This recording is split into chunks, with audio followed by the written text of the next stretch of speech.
You're listening to the Screen Team on 930 KWOC.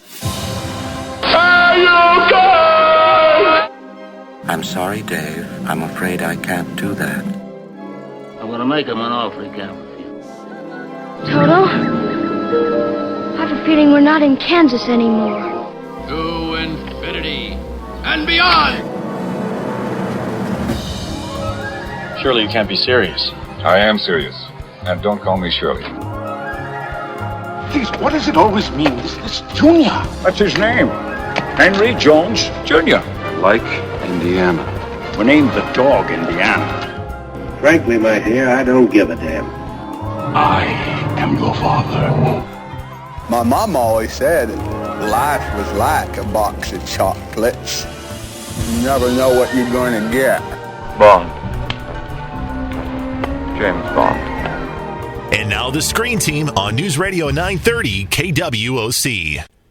It's 6 o'clock. It's time for another edition of the Screen Team here on Today's Talk 930 KWOC. It's all being brought to you by Whitworth Gift Chest Jewelers, Poplar, Bluff Drywall, and 33 Productions. With us, we have, a current member of the Screen Team, Miss Chelsea Wilson. Chelsea, how are you, ma'am? I'm all right. How are you? I'm doing awesome. Good to see you. And we have a newbie today. I'm pretty excited. We got a newbie. We have Mr. Michael Bowling. Michael, how are you, man? I'm doing good. Chris, how are you? Great, man. Good to see you. And you're a newbie, so we let you do the picking today for the Screen Team. You excited about it? I am very excited. I feel so honored. Thank you guys very much. No worries, man. Tell us the three movies you picked for us today. All right. Well, the first movie I chose, a movie that is currently in theaters, is Saving Mr. Banks. It stars Tom Hanks and Julia Was it Julia Roberts? No. Emma Thompson. Emma Thompson. You're getting off to a great start. Two great stars. I get them confused. Both in classic movies, both start, But yeah, it's Tom Hanks and Emma Roberts. It's a movie about the kind of like the behind the scenes of right, kind of behind the scenes of the Mary Poppins movie when Walt Disney attempted to purchase the rights of P.L. Travers' beloved book Mary Poppins and turn it into a picture on the silver screen.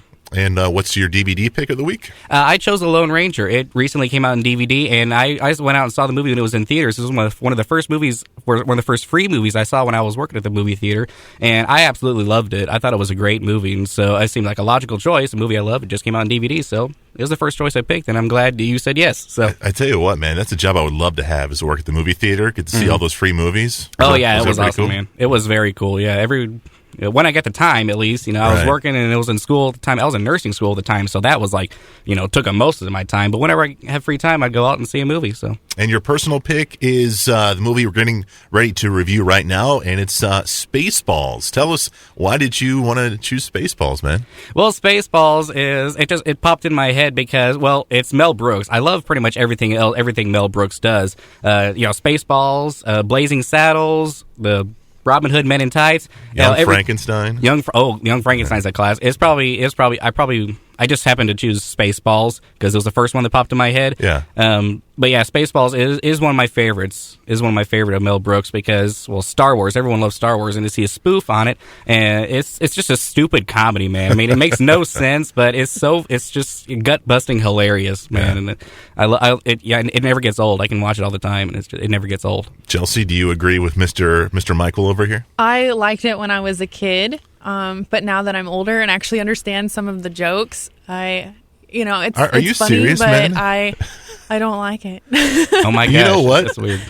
Do you every movie we review on here you rip on? Do you like any movies at all, Chelsea? I'm a movie Nazi. How can you not like Spaceballs? Spaceballs is a great movie, man. I mean, it's a good movie. It's childhood humor. I love it.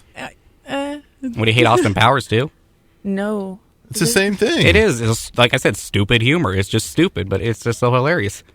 Yeah, you guys aren't going to persuade me. I will. You got Rick Moranis as Darth Helmets. Oh my gosh, man! Don't even get me started. I love that. Too hot.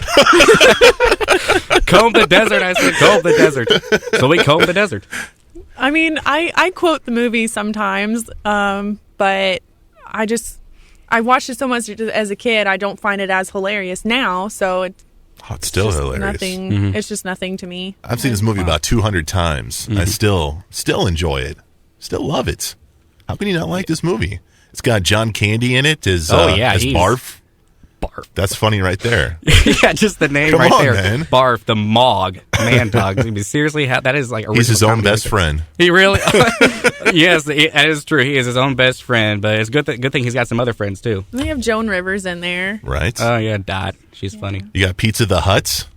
Yeah, he's so that is gross so clever. looking. It's such a clever play on words and names though. Pizza. Oh my gosh, it sounds like something Mad Magazine would do. You know, it's almost like Mad Magazine on the silver screen. He just looks gross to me. Like he's just and Jabba the Hutt doesn't. That was the whole point. And Jabba the Hutt doesn't look gross to you? Actually, I've never really watched all of Star Wars. Blasphemy. What? Are you throwing up over there? Do not blaspheme. I don't know how to react to that. You've never seen Star Wars? I mean, I've seen the first one. A New Hope? That's the first one. Or do you mean actually Episode 1? Yeah, what do you mean? Many consider to be like the worst. The very first one that they ever came out with. That's A New Hope. That's A New Hope. Okay.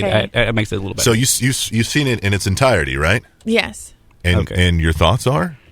Well, it was so long ago, I don't really remember the movie.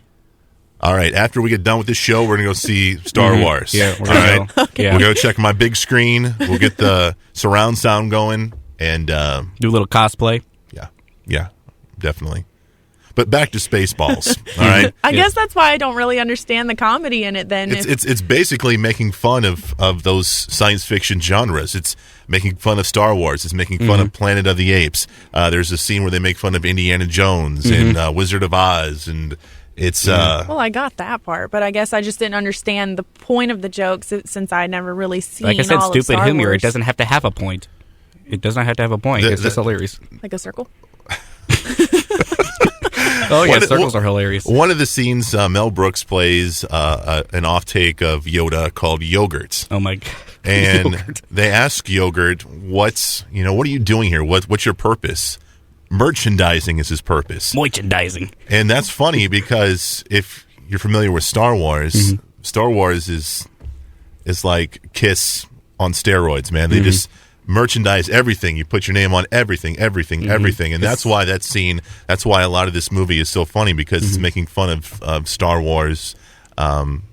And we're okay with it. Oh, yeah, we totally understand. Yeah, it's like it's a theme for Mel Brooks. In lots of his movies, he treats it like, they know they're in a movie. Like in Robin Hood Men in Tights, there's a scene when they like Robin Hood miraculously comes back, and so they read the script. Literally, the characters get out and read the script, and he comes out, and And in Blazing Saddles, the one scene at the end where that big fight erupted, and they move out of the movie lot break into other people's. It's just like a theme with Mel Brooks. They know they're in a movie, but they treat it like it's real life, and so that's what they do with Spaceballs. And also in Spaceballs, that scene with Dark Helmet and one of his minions. One of his people, one of his Spaceballs, and they go get the movie and like fast forward. They're just trying to see how they're gonna. Yeah. It is hilarious. It makes like zero sense. They're looking at the camera. They're like. Yeah, everything then is happening now. Everything now is all that whole spiel right there. You didn't find that scene funny at all? I did find that scene funny, and when I quoted earlier, about him drinking his coffee, and he was like, "Which of these machines is the radar?" And then it says radar on there, and he's like, okay. But I mean, stuff like that, I thought was funny. And if I drink something that's hot, that's what I do. Hot, too hot. One of my favorite all-time scenes is when they jam the radar, and you've got the one of the Spaceballs. I don't know what his name is, but he was in Police Academy. He just does all the sound effects. Yeah. He's like, we missed the beeps, the creeps, and the sweeps, and he just does them so dead on. Exactly. I love it when he's got the intercom. He's like, excuse me, sir, could you come here? And they're like, you don't need hilarious. That. You don't need that. He's like, excuse me, sir. It's like the guy who actually does the sound effects to come out and do all that stuff. It's hilarious, man. So I guess 2 out of 3 ain't bad. Right? Yeah. I would be happy with that. If I was Spaceballs, I would. You love Spaceballs. I love Spaceballs. Chelsea. I don't know. We're not even going to talk about Chelsea right now. Hopefully, we're shunning you, Chelsea. Hopefully, Chelsea will do better than the Lone Ranger. That's what we're going to review next here on Today's Talk 930 KWOC.